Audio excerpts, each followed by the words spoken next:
Georges, on a la venue d'un nouvel entraîneur, donc Van Azenbroek, qui va reprendre les commandes du RRCA. On parle d'un salaire de 1,2 million, donc c'est quand même un gros salaire pour les entraîneurs du côté de la Belgique. Je voudrais savoir, vous en pensez quoi, vous déjà dans un premier temps de cet homme, et le fait que peut-être Frutos se soit un peu brûlé les ailes tout seul en prenant cette place de T1.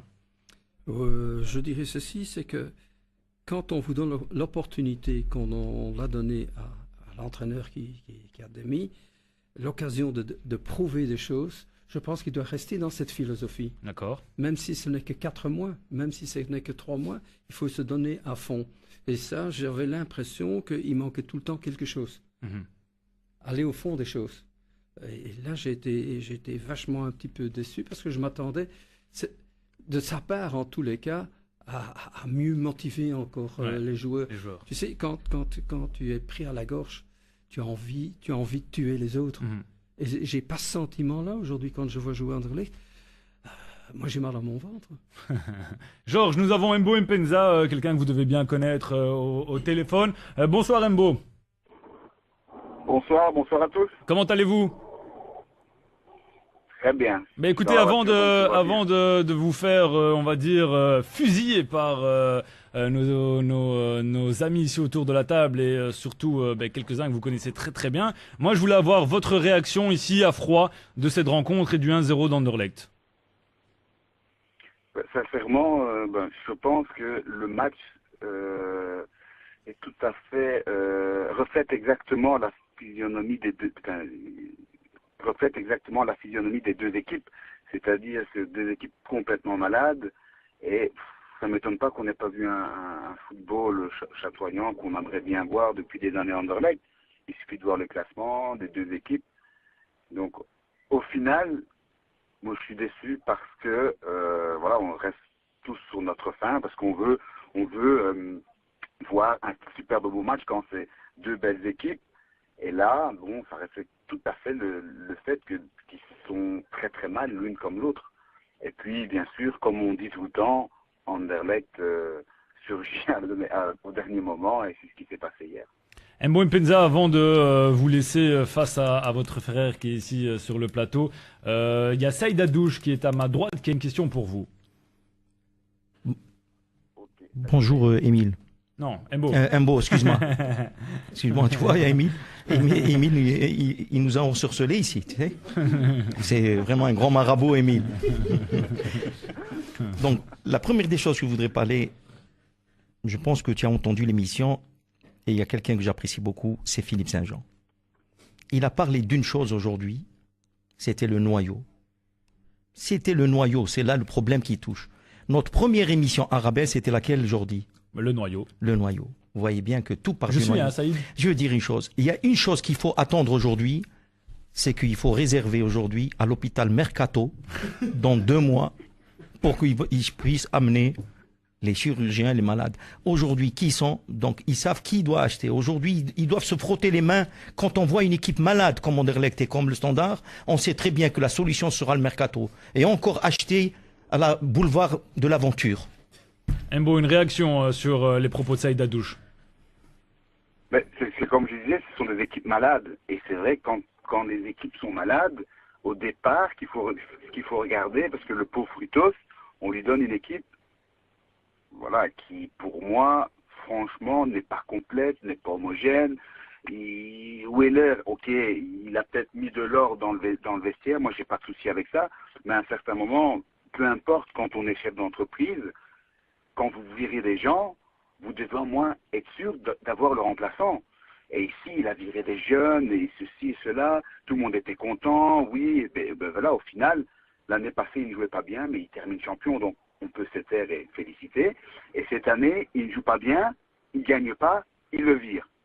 Donc qu'est-ce qui a changé par rapport à l'année passée? Pas grand-chose, à part ils ont eu le titre, donc on ne peut rien dire sur ça. Et puis ils l'ont eu par chance, pas par chance, on peut dire tout ce qu'on veut, mais effectivement le noyau, l'un comme l'autre, même au Standard, ce ne sont pas des noyaux pour moi complets. Il y a des bons joueurs, attention, il y a quand même des bons joueurs, mais ce ne sont pas des noyaux où on peut dire, voilà, ces équipes-là, on est sûr et certain, ils vont jouer la tête. Ils vont jouer la tête. Il suffit de regarder, ils sont combien? 25, 30 joueurs. Citez-moi, et ça je voudrais que tout le monde le fasse, 5 joueurs où vous vous dites, super, moi j'achète un abonnement parce que je veux venir le voir jouer. Parce que c'est ça qu'on veut voir. Citez-moi 5 joueurs. 5 joueurs, l'un comme l'autre équipe, que ce soit au Standard ou Anderlecht. Il faut les trouver, il faut les chercher. Mbo Mpeza, vous avez tout Voilà, à fait moi, raison et j'ai l'impression qu'autour de la table, il n'y a personne qui peut vous citer 5 joueurs, que ce soit ou d'Anderlecht ou du Standard de Liège. Mbo, vous avez parlé donc de Weiler. Que pensez-vous, avant de vous laisser face à Emilie Mpeza et Driss Akuz, que pensez-vous de la venue du nouvel entraîneur qui voilà a déjà qui a 53 ans, donc qui est bien mûr et qui a beaucoup d'expérience dans le championnat belge? Pour moi, c'est la meilleure des choses, parce que, il est belge. Il connaît le championnat belge. Il n'a jamais été à l'étranger. Il a prouvé, que ce soit à Courtrai, que ce soit à Gand, que c'est un monsieur. Mais il y a juste une chose, et je pense qu'il est très bien au courant, mieux que nous, et je pense que Georges peut aussi être d'accord avec moi, c'est que le vestiaire Anderlecht, c'est quelque chose. Ça, c'est compliqué. On peut dire tout ce qu'on veut, on peut être le meilleur du monde.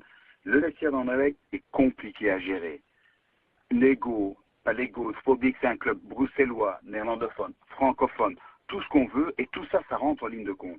Maintenant, j'espère sincèrement qu'il va pouvoir, surtout au niveau européen, sortir la tête de l'eau, parce que, franchement, j'ai peur d'Anderlecht au niveau européen.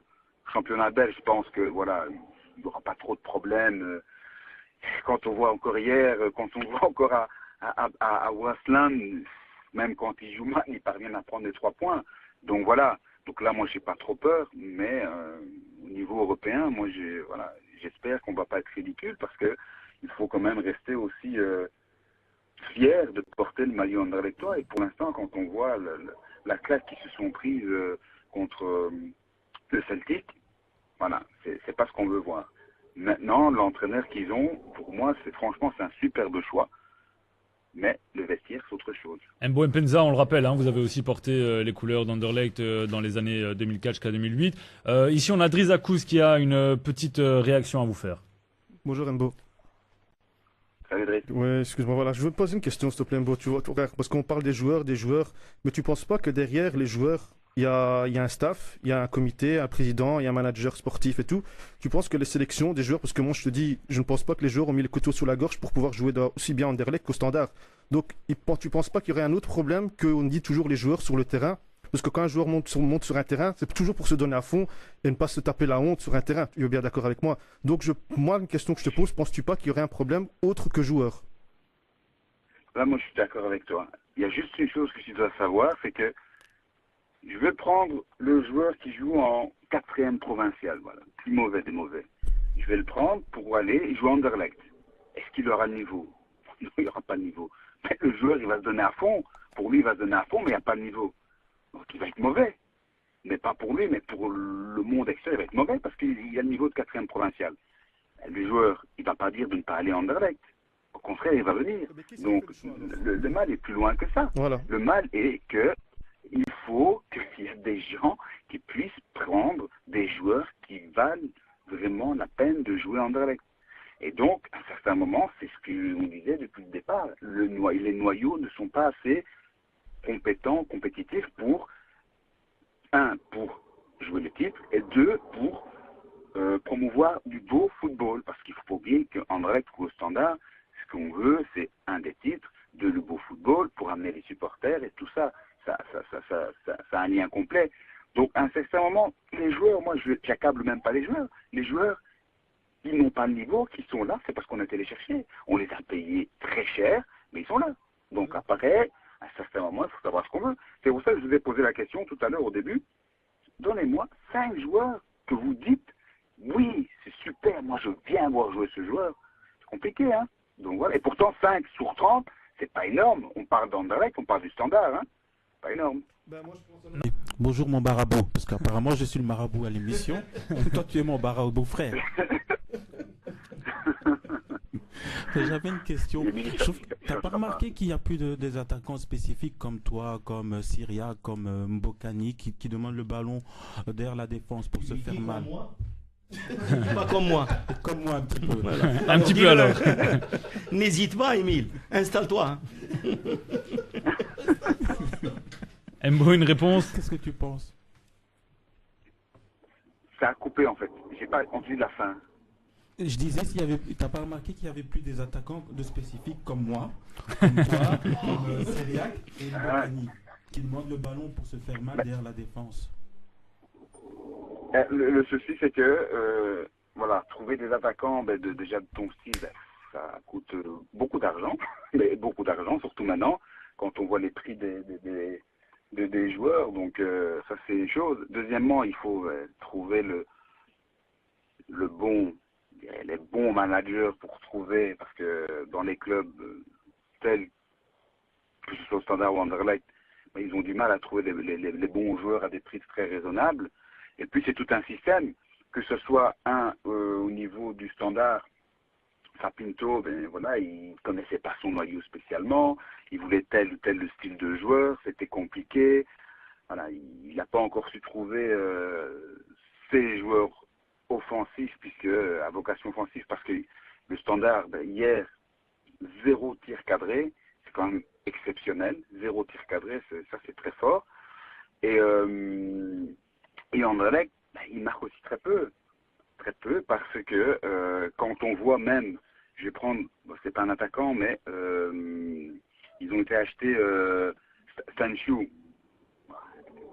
Vu le prix qu'il a coûté, à un certain moment, je ne sais pas moi, mais je ferai tout pour qu'il joue, mais pour qu'il joue à un niveau respectable et acceptable pour le prix qu'il a coûté, parce que pour la Belgique c'est quand même beaucoup d'argent, et deux, parce que ce prix-là, jamais personne n'a payé un joueur ce prix-là.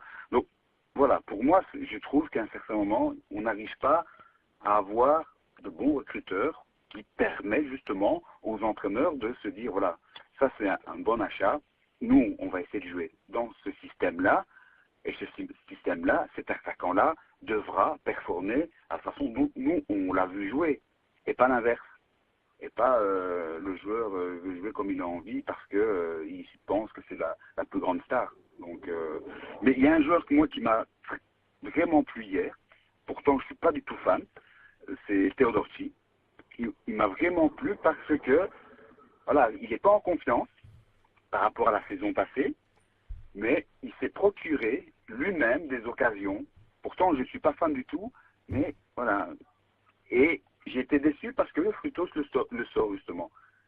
Bizarre, voilà. Mais bon, bref, ça c'était vraiment parce qu'on parlait des attaquants. Moi, j'ai trouvé que hier, pour moi, il a été présent. Il a eu des occasions. Il s'est créé lui-même les occasions. Bon, après, c'est pas le style de Emile Mpenza, mais voilà. Mbo Mpenza, un tout grand merci de votre participation et de vos